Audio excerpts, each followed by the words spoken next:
Operation Midnight Hammer by the B-2 Spirit is a masterclass in the art of war. The U.S. sent two groups of B-2 Spirit in opposite directions. One is a decoy that flew toward U.S. outposts in the Indian Ocean, while the main strike package appeared to head east toward Iran. All of this to strike the heavily fortified Fordow nuclear enrichment bunker. This facility is buried deep beneath a thick layer of rock, with its main chamber located approximately 200 meters from the tunnel entrance. The surrounding terrain begins with a gentle slope but becomes steep about 160 meters from the ridge, offering strong natural protection from aerial attacks. Just before the B-2s reached their target, a U.S. nuclear submarine launched a dozen cruise missiles aimed at various nuclear sites in Isfahan. Here's the catch. Reports say hundreds of trucks moved uranium centrifuges away from the nuclear enrichment plant just days before the bunker buster bomb strikes.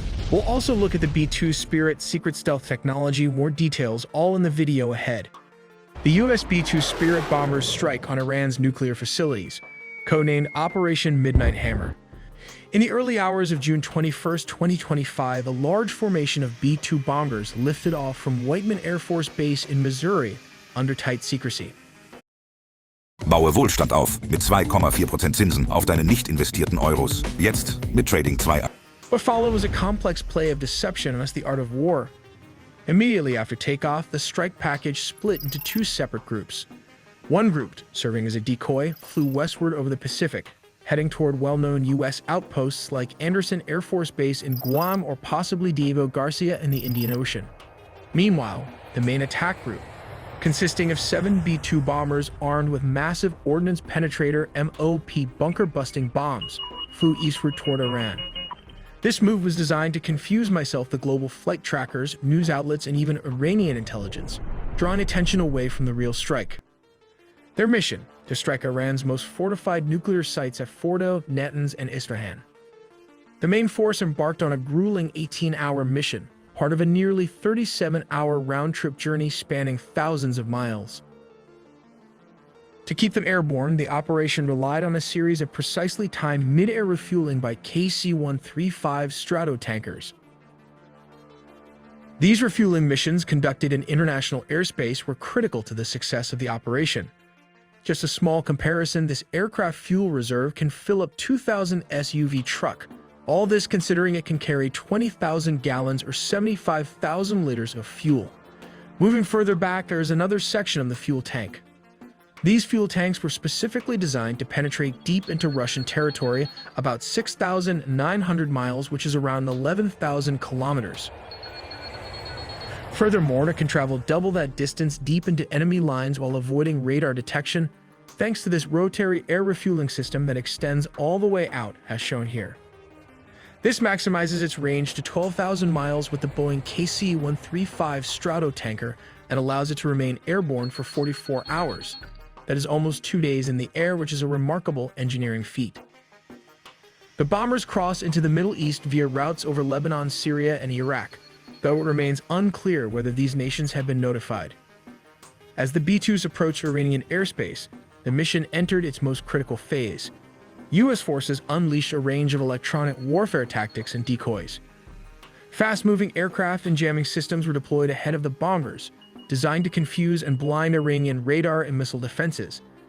At the same time, U.S. fighter jets and surveillance aircraft conducted sweeps to detect any potential threats, whether from the air or from surface-to-air missile batteries. Thanks to their stealth capabilities and carefully coordinated flight profiles, the B-2s went unnoticed.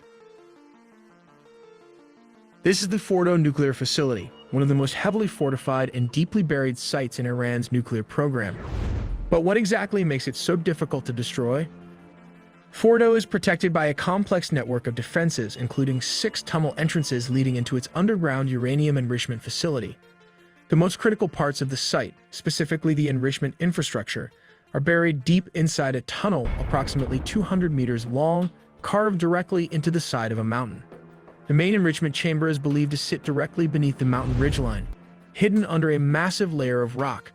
From the tunnel entrance to the chamber, the distance spans roughly 200 meters. The terrain itself adds another layer of defense. It starts off with a gentle slope near the tunnel entrances, but becomes significantly steeper about 160 meters from the ridge, providing natural protection from overhead strikes. And here's where it becomes even more challenging. If the enrichment chamber sits at the same elevation as the tunnel entrances, it's shielded by approximately 40 meters of solid rock when approached from narrow vertical angles, around 25 degrees. A bomb dropped directly from above or even at a 40-degree off-axis angle, as would be typical for a high-altitude strike from a subsonic B-2 bomber, would need to break through up to 40 meters of dense mountain rock to reach its target. To overcome this, the U.S. deployed 6 B-2 Spirit bombers, each armed with GBU-57 massive ordnance penetrators, deep penetrating bunker buster bombs designed for hardened targets like Fordow. These strikes targeted the mountain ridge directly above the tunnel network and underground enrichment halls, aiming to penetrate the fortified layers and disrupt Iran's nuclear operations. The B-2s also targeted at least 6 of the known tunnel entrances leading into the facility. Post-strike satellite imagery, along with assessments from weapons experts, confirmed that at least 3 of the 4 main entrances sustained significant damage. Large craters were visible near these access points, indicating a direct hit and probable disruption to the facility's internal infrastructure.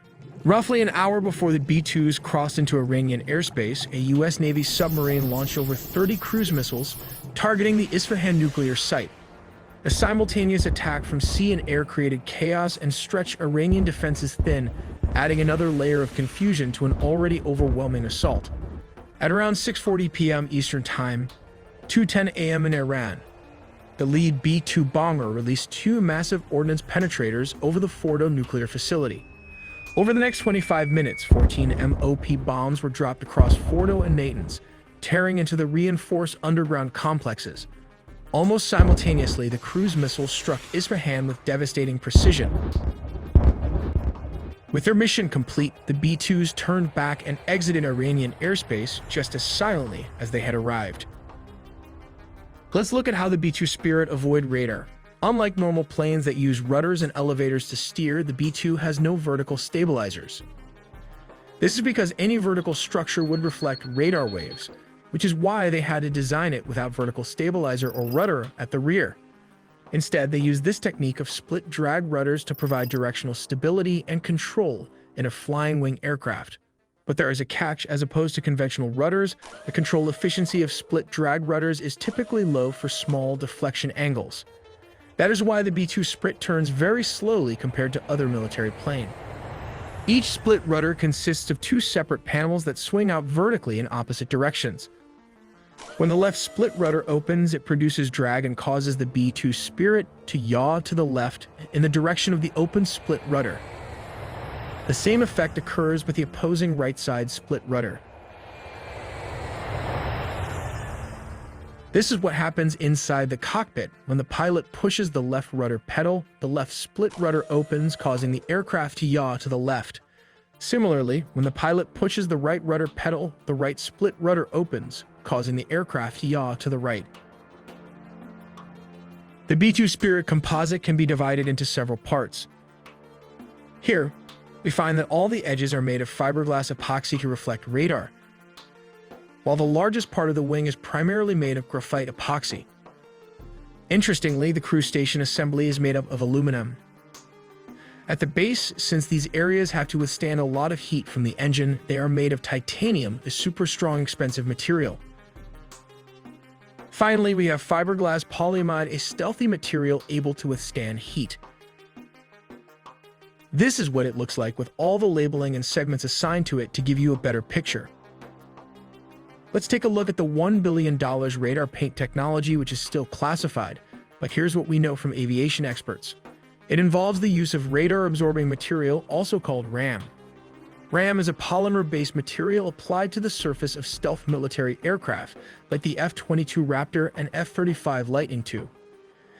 Moving to the belly of the beast and opening the bomb bay door is this weapon adapter suspension, which makes this bomber formidable. While the B-2 Spirit might look small, it can fit around 80 numbers of Mark 82 bombs weighing 500 pounds.